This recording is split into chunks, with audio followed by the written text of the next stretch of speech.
आप जानते हैं कि कल मक्का के अंदर सऊदी अरेबिया में 3 मुल्कों के बीच में डिफेंस एग्रीमेंट हो गया है। मुल्क हैं सऊदी अरेबिया, टर्की, पाकिस्तान और बहुत ही ज़रूरी एग्रीमेंट है।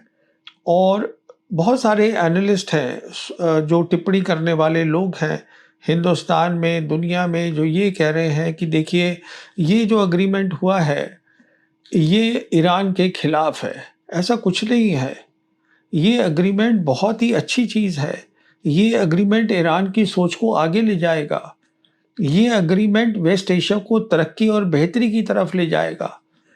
तो 3 सवाल हैं जिनका मुझे आज जवाब देना है। तो पहला सवाल तो ये उठता है, ये समझते हैं ये एग्रीमेंट है क्या? दूसरा सवाल ये है कि ये आया कहाँ से? तीसरा सवाल है, अब ये साइन हो गया है तो कैसे ये वेस्ट एशिया को बेहतरी की तरफ ले जाएगा? तो चलिए पहला सवाल कि ये एग्रीमेंट है क्या? तो कल 7 अगस्त को पाकिस्तान फॉरेन ऑफिस ने एक प्रेस नोट इशू करा है, जारी किया, जिसमें उन्होंने इस एग्रीमेंट के बारे में 4 बातें बोली हैं। पहली बात यह है कि ये एग्रीमेंट जो है सब मुस्लिम नेशंस को, मुल्कों को एक साथ लाता है, जोड़ रहा है। ये एग्रीमेंट तकसीम करने का नहीं है कि ये सुन्नी है, ये शिया है, ये फलाना है, ये ढमकाना है, नहीं। ये सब मुस्लिम कंट्रीज को साथ लाने का है। दूसरी बात ये बताई गई कि ये एग्रीमेंट है कलेक्टिव सिक्योरिटी का। इसका मतलब सबकी सुरक्षा, सांझी सुरक्षा। इसका मतलब आप ऐसा ना करें सुरक्षा के बारे में जिससे कि आप सोचें मेरा फ़ायदा हो और दूसरे का फ़ायदा ना हो। क्योंकि अगर सांझी सुरक्षा होगी तो शांति होगी, आपकी भी बेहतरी होगी, दूसरे की भी बेहतरी होगी और जो पूरा रीजन है वो बेहतरी की तरफ जाएगा। शांति बहुत ज़रूरी होती है। कहने का मतलब ये है, हम जानते हैं कि आज जो है लड़ाई चल रही है सऊदी अरेबिया और येमनीज, जिनको हूती भी बोलते हैं, उनके बीच में। पुरानी लड़ाई है, अब फिर से शुरू हो गई है। तो अगर ये कलेक्टिव सिक्योरिटी, सांझी सिक्योरिटी की बात हो तो इन दोनों मुल्कों को एक साथ बैठना है और बात करनी है कि कैसे दोनों का मसला हल हो जाए। किस तरीके से जो सऊदी की प्रॉब्लम है वो भी सॉल्व हो जाए और यमनी जो चाहते हैं उनको भी मिल जाए। विन विन जिसे कहते हैं, दोनों का फ़ायदा हो। और इसमें मुझे पूरी उम्मीद है पाकिस्तान का बहुत बड़ा रोल प्ले करेगा। तो इसको बोलते हैं साझी सुरक्षा, जो बहुत अच्छी बात है। तीसरी बात है जिसको बताई गई वो ये है कि ये है कलेक्टिव डिटरेंस। इसका मतलब ये है कि ये सांझी तरीके से तीनों मुल्क मिलके जो बाहर की ताकतें हैं जो नुकसान करने की कोशिश करेंगी इन तीनों में से किसी मुल्क का, तो तीनों मुल्क एक साथ खड़े हो जाएंगे उसके खिलाफ। देखिए ये इशारा जो है अमेरिका की तरफ नहीं है, अमेरिका की फ़ौज की तरफ। ये इशारा सीधा सीधा इज़राइल की तरफ है। क्योंकि हम जानते हैं कि इज़राइल के बहुत सारे जो सीनियर मिनिस्टर्स हैं वो खुलेआम बोलते हैं कि इज़राइल को ईरान के बाद खतरा जो है वो टर्की से है। तो अब इस एग्रीमेंट के बाद क्या होगा कि इज़राइल कुछ नहीं करेगा टर्की के खिलाफ, क्योंकि उसको बिल्कुल ये साफ होगा कि मैं टर्की से लड़ाई नहीं लड़ रहा हूँ। 3 मुल्क खड़े हैं, पाकिस्तान खड़ा है, सऊदी भी साथ में खड़ा है। तो ये भी एक अच्छी बात है, शांति चाहिए। तीसरी बात, चौथी बात ये बताई गई इसमें कि जो ये 3 मुल्क हैं इनके पास बहुत सारी उपलब्धियां हैं, एडवांटेजेस हैं। ये एक दूसरे की मदद कर सकते हैं डिफेंस में, टेक्नोलॉजी शेयर कर सकते हैं, जॉइंट प्रोजेक्ट कर सकते हैं, बहुत काम कर सकते हैं। तो ये सारी बातें जो प्रेस नोट में है ये पॉजिटिव है, अच्छी बातें हैं। उसके बाद जो टर्की के प्रेसिडेंट हैं एर्दोगान, उन्होंने अपनी सोशल पोस्ट पे 3 और बातें लिखी हैं इस एग्रीमेंट के बारे में। पहली बात तो उन्होंने साफ साफ बोल दिया है कि ये टेररिज्म के खिलाफ है। तो ये तो सीधा इशारा है इज़राइल की तरफ, क्योंकि इज़राइल ही मुल्क है जो वहाँ पे टेररिज्म कर रहा है। दूसरी बात उन्होंने ये कही है कि ये एग्रीमेंट जो है, जो भी ये और भी मुल्क इसमें शामिल हो सकते हैं, नॉन मुस्लिम कंट्रीज़ भी शामिल हो सकती हैं, जब तक कि वो इस बात को माने, इस सोच को माने, सांझी सुरक्षा की सोच को, जिससे कि सबकी बेहतरी हो। और तीसरी बात उन्होंने ये कही है कि जो भी हम काम करेंगे, जो यूनाइटेड नेशंस है, जो उसका लॉ है, इंटरनेशनल लॉ, उसके तहत होगी। तो देखिए ये एग्रीमेंट बहुत ही पॉजिटिव है। दूसरा सवाल ये आया कहाँ से, ये सोच कहाँ से आई साझी सिक्योरिटी की? तो उसके लिए याद करिएगा कि ये जो लड़ाई शुरू हुई है वेस्ट एशिया में, ये हुई है 28 फरवरी को। जब हम जानते हैं अमेरिका और इज़राइल धोखे के साथ इन्होंने अटैक किया ईरान के ऊपर, उस दिन ये लड़ाई शुरू हुई। उसके बाद जो अमेरिका की हवाई लड़ाई है वो 8 अप्रैल तक चली है, उसके बाद बंद करी उन्होंने। और उसके बाद हम ये भी जानते हैं कि 27 अप्रैल को जो ईरान के विदेश मंत्री हैं अब्बास अरागची, वो गए रशिया, वहाँ सेंट पीटर्सबर्ग में उनकी मुलाकात हुई करीबन 1.5 घंटे प्रेसिडेंट पुतिन के साथ। उसके बाद वो वापस आए और 6 मई को वो चीन गए और वहाँ उनकी मुलाकात हुई उनके विदेश मंत्री वांग ही के साथ। तो सवाल ये है, दोनों मुलाकात करके वो वापस क्या लाए?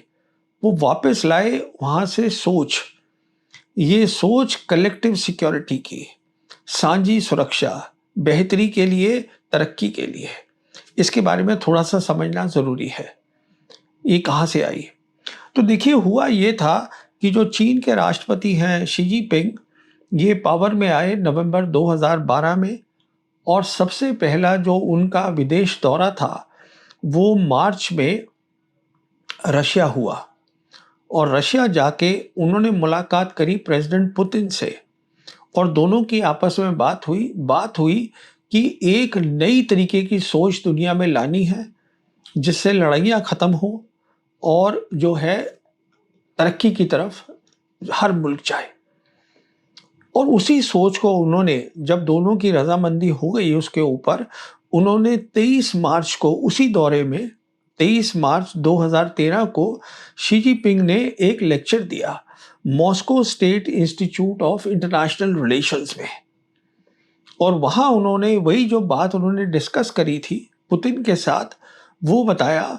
और उसका टॉपिक का जो हेड टॉपिक था वो ये था, नई तरीके की सोच, new type of international relations की, जो आपस में मुल्क बातचीत करते हैं नए तरीके की सोच से करें।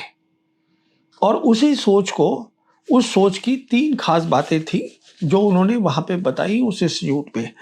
एक तो उन्होंने बताया कि कलेक्टिव सिक्योरिटी बहुत ज़रूरी है, कि जिससे कि साझी सिक्योरिटी अगर होगी, बातचीत अगर होगी, प्रॉब्लम्स बातचीत से हल होंगी सुरक्षा के बारे में, तो बेहतरी हो सकती है। दूसरी बात ये बोली कि जो भी मुल्क काम करते हैं उनको यूनाइटेड नेशन के कानून के तहत करनी चाहिए, उसके रूल्स के तहत करनी चाहिए। तीसरी बात ये बोली कि हर मुल्क जो है वो बराबर है, ये नहीं सोचना ये छोटा मुल्क है मैं इसको दबा दूं, ये बड़ा मुल्क है मैं डर गया उससे। हर एक को बराबर मुल्क है तो वो उसको मानना, इस तरीके से मानना चाहिए। तो ये सोच थी जो अरागची वहाँ से वापस लाए थे और वो सोच रहे थे कि अब कैसे इसी सोच को वेस्ट एशिया की तरक्की के लिए बनाया जाए।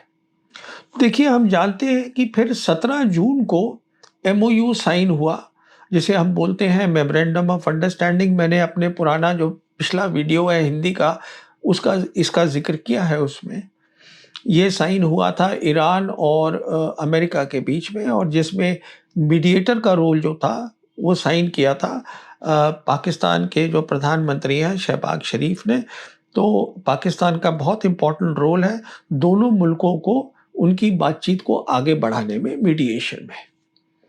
जहाँ तक ईरान का ताल्लुक था, उन्होंने इस एमओयू का नाम ही दे दिया इस्लामाबाद एमओयू। कहने का मतलब ये है कि ईरान चाहता था कि पाकिस्तान से बातचीत करके हमारी जो सोच है, जो कि अरागची लाए हैं साझी सिक्योरिटी की, उसको आगे हम ले जाना चाहते हैं। और यही कारण है कि 23 जून को ईरान के जो राष्ट्रपति हैं पेजेश्कियन, ये गए थे स्टेट विजिट पर पाकिस्तान, जहां उनका एयरपोर्ट पे ही स्वागत किया पाकिस्तान के राष्ट्रपति जरदारी और प्रधानमंत्री शहबाज शरीफ ने। कई बातें वहाँ डिस्कस हुई होंगी, पर मैं समझता हूँ ये बात वहाँ डिस्कस हुई है। और क्यों मैं ये बोल रहा हूँ, क्योंकि वहाँ से वापस आने के बाद जब ईरान को रजामंदी मिल गई पाकिस्तान से कि हाँ, पाकिस्तान इसमें पूरा हिस्सा लेगा, योगदान देगा इस नई सोच को आगे बढ़ाने में वेस्ट एशिया में, तो 29 जून को अरागची ने पब्लिक अनाउंसमेंट करी थी, जिसमें उन्होंने बताया कि नए तरीके की सुरक्षा फ्रेमवर्क तरीका क्या होगा। दो खास बातें उसमें उन्होंने बताई कि एक तो जो बाहर की मिलिट्री ताकत है, वेस्ट एशिया से बाहर की, उन सबको इसमें नहीं लिया जाएगा, वो बाहर रहेंगे। दूसरा उन्होंने ये बताया कि ये जो रीजन के जितने भी मुल्क हैं, वो आपस में बातचीत करके अपनी सुरक्षा तय करेंगे। हर मुल्क बराबर होगा, वो तय करेंगे जिससे कि पूरे रीजन की, वेस्ट एशिया की तरक्की हो। ये बात हुई थी। उसके बाद क्योंकि जिम्मेदारी मिल गई थी पाकिस्तान को बहुत बड़ी, और पाकिस्तान ने ये ली थी जिम्मेदारी, हम जानते हैं कि 13 जुलाई को पाकिस्तान के army chief field marshal Asim Munir ये खास दौरे पे 2 दिन के टर्की गए थे, और वहाँ एयरपोर्ट पे ही इनको रिसीव किया था जो टर्की के प्रेसिडेंट हैं एर्डोगान ने, और इनकी बातचीत हुई थी एर्डोगान और उनके मिलिट्री के जो आला कमांडर्स हैं, टॉप कमांडर्स हैं, उनके साथ। तो यहीं पे वो बात हुई होगी कि टर्की को भी इसमें शामिल किया जाए। क्यों किया जाए? क्योंकि याद करिएगा कि मार्च और अप्रैल के महीने के अंदर जब लड़ाई चल रही थी, और अभी अप्रैल 8 को वो अभी मतलब पहला वो सीज फायर नहीं हुआ था, तो 4 मुल्क हैं रीजन के, वो एक साथ आ गए थे, जिसको क्वाड बोला जा रहा था। वो थे टर्की, सऊदी अरेबिया, पाकिस्तान और कतर। और जितने भी वो ये कोशिश कर रहे थे कि किस तरीके से जब लड़ाई चल रही है, तो रीजन के अंदर जो है आपस में जो है, जो कंट्रीज हैं, वो एक दूसरे से बातचीत करके लड़ाई ना करें और बातों को सुलझाएं।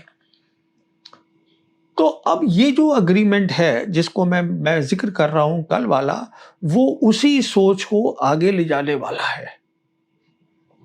जो इनफॉर्मल चीज थी, और जब फाइनली आसिम मुनीर अपने दौरे से वापस आए तुर्की के, और तुर्की से बात हो गई कि इस क्या होना चाहिए फाइनल जो अग्रीमेंट है उसके अंदर, तो तब ये फाइनल फॉर्मल अग्रीमेंट हुआ है। ये वहां से आई है सोच, और उस सोच के अंदर, जैसे आपको मैंने बता दिया है, पाकिस्तान ने एक बहुत इंपॉर्टेंट रोल प्ले करा है। पाकिस्तान मीडिएटर नहीं है, उसके अलावा वो तो है ही है ईरान और उसके अमेरिका के बीच में। पाकिस्तान जो है वो इस सोच को, कलेक्टिव सिक्योरिटी को, रीजनल फ्रेमवर्क को मुस्लिम रिलेशंस में ले जाने के लिए बहुत काम कर रहा है, और आगे भी करेगा, आप देखिएगा। हम जानते हैं कि पाकिस्तान ने पिछले साल ही 2025 के अंदर सऊदी के साथ डिफेंस एग्रीमेंट किया था। उसके बाद उन्होंने अभी जो है कुवैत के साथ जो डिफेंस एग्रीमेंट उनका 2023 का था, उसको उन्होंने फॉर्मल किया, फॉर्मल साइन हो गया। कतर भी कोशिश कर रहा है उनके साथ डिफेंस एग्रीमेंट का। अब हम जानते हैं कि अब उन्होंने एक डिफेंस एग्रीमेंट करा है अफ्रीकन कॉन्टिनेंट में भी, सोमालिया के साथ। तो देखिए ये बात जो है और आगे जाएगी। मेरे हिसाब से पाकिस्तान जो है एक बहुत जिम्मेदारी के साथ जितने भी मुस्लिम कंट्रीज हैं, हम बात कर रहे हैं जो 57 ओआईसी की कंट्रीज हैं, जो कंट्रीज हैं Muslim countries central Asian Republic में, जो साउथ एशिया में है। जैसे साउथ एशिया की 3 खास मुस्लिम कंट्रीज जो मेजॉरिटी की हैं, वो है पाकिस्तान, मालदीव्स और बांग्लादेश। फिर हम जानते हैं कि अफ्रीका के अंदर जहाँ 54 मुल्क हैं, 20 कंट्रीज वहाँ ऐसी हैं जो मुस्लिम मेजॉरिटी हैं। तो पाकिस्तान इस कलेक्टिव सिक्योरिटी को की सोच को लेके जाएगा, और उसके तहत मेरी असेसमेंट में वो डिफेंस कोऑपरेशन के एग्रीमेंट इन सब मुल्कों के साथ करेगा। सीधी सी बात यह है कि पाकिस्तान ये सब कुछ इसलिए कर पा रहा है क्योंकि इन सब मुल्कों ने वो 4 दिन की जंग देखी थी, ऑपरेशन सिंदूर, और उसके बाद उन्होंने ये देखा कि पाकिस्तान इकलौता मुस्लिम कंट्री जिसके पास न्यूक्लियर वेपन्स है, वो तो है ही, साथ में वो इस नतीजे में पहुंचे कि इसकी पाकिस्तान की जो कन्वेंशनल कैपेबिलिटी है, जो उसकी मिलिट्री ताकत है, वो भी अच्छी है। ये कारण है। तो ये तो है। अब तीसरी बात मैंने कही थी कि ये कहाँ तक जाएगा, आगे इसका क्या है। देखिए, मैंने ये बताया भी था अपने पहले हिंदी और उर्दू के वीडियो में कि हर मुल्क जो है उस वेस्ट एशिया में वो क्या चाहता है, और उसमें मैंने कहा था जहाँ तक ईरान है वो बिल्कुल साफ है। वो चाहते हैं कि अमेरिकी फ़ौजें जो हैं वो वेस्ट एशिया से बाहर निकल जाए, पहले गल्फ़ से निकले, उसके बाद वेस्ट एशिया से निकले। हम जानते हैं कि अमेरिका की करीबन 50,000 फ़ौज है वेस्ट एशिया में, और वो कोई उनके पास 19 बेसेस है वेस्ट एशिया में। 19 में से 5 तो ये गल्फ़ के हो गए। हम ये भी जानते हैं कि जो अभी हालत ये इनकी बेसिस की है, जो मैंने बात भी करी थी पिछले वीडियो में, कि बहुत बुरी हालत है, वो अमेरिकन बेसिस इस्तेमाल नहीं हो सकती हैं, उनकी वहाँ से ट्रूप्स हटा दी गई हैं, और जो उनका रीजनल हेडक्वार्टर था सेंट्रल कमांड का अमेरिका की, जो कि इस पूरे एरिया को देखता है, वो अब शिफ्ट करके इजराइल चला गया है। तो कहने का मतलब ये है कि ऑलरेडी वो खाली हो रहा है, अमेरिका की फ़ौज यहाँ से जा रही है वेस्ट एशिया से। तो ये जो बातचीत एग्रीमेंट हो रही है, ये उसके बाद की बात है, और उसकी बाद की बात सबसे अहम ये है, आप ये भी जानते हैं कि जो इज़राइल है, उसने अपनी जो ड्रीम है, सोच है कि मैं ग्रेटर इज़राइल बनाऊँगा, उसको नहीं छोड़ा है। वो अभी भी लड़ाई करना चाहता है, इज़राइल। यही कारण है कि इज़राइल की क्योंकि पकड़ बहुत ज़्यादा है अमेरिका में, वहाँ की यूएस कांग्रेस में, तो इस साल जो अभी पिछले महीने की बात है, जो पेंटागन है, जो यूएस मिलिट्री हेडक्वार्टर्स है, उनका जो 2027 का डिफेंस बजट था, जो उन्होंने तकरीबन $1.15 ट्रिलियन मांगा है, साथ में एक क्लॉज ये भी थी, क्लॉज ये थी कि जो जहाँ तक वेस्ट एशिया का ताल्लुक है, जो फ़ौज है अमेरिका की वहाँ, और जो उनकी इंटेलिजेंस एजेंसी है, कहने का मतलब सेंट्रल कमांड और साथ में सीआईए, अगर ट्रंप यहाँ से चले जाते हैं वेस्ट एशिया से, तो वो इजरायली प्राइम मिनिस्टर के अंडर आ जानी चाहिए। अभी ये लॉ नहीं बना है, पर उम्मीद करी जा रही है कि इज़राइल जो है वो कामयाब हो जाएगा इसमें, क्योंकि इज़राइल लॉबी बहुत स्ट्रांग है अमेरिका के अंदर। तो ये जो डिफेंस एग्रीमेंट है, ये उसके लिए है, इज़राइल को बताने के लिए कि तुम्हारी लड़ाई एक से नहीं होगी, तुम्हारी फिर लड़ाई 3 से होगी, और तीनों मुल्क जो है ताकतवर हैं, एन गैन नहीं है। तो देखिए, ये इसका फ्यूचर है कि किस तरीके से वो सोच जो 2013 में चीन और रशिया ने मिलकर बनाई थी, उस सोच को आज ईरान जो है वो वेस्ट एशिया में डिफेंस एग्रीमेंट के थ्रू उसको आगे ले जा रहा है, उसको अमल कर रहा है, उसको इम्प्लीमेंट कर रहा है। और इसमें इस डिफेंस एग्रीमेंट का तो बड़ा रोल है ही, साथ में पाकिस्तान का काफ़ी बड़ा रोल होगा इस सोच को, जो कि साझी सुरक्षा है, कलेक्टिव सिक्योरिटी को डिफेंस कोऑपरेशन के ज़रिए जो मुस्लिम कंट्रीज़ हैं दुनिया की, वहाँ पे ले जाने में। तो कहने का मतलब ये है, पाकिस्तान एक बहुत इम्पोर्टेंट रोल प्ले कर रहा है और करता रहेगा इस न्यू वर्ल्ड ऑर्डर में।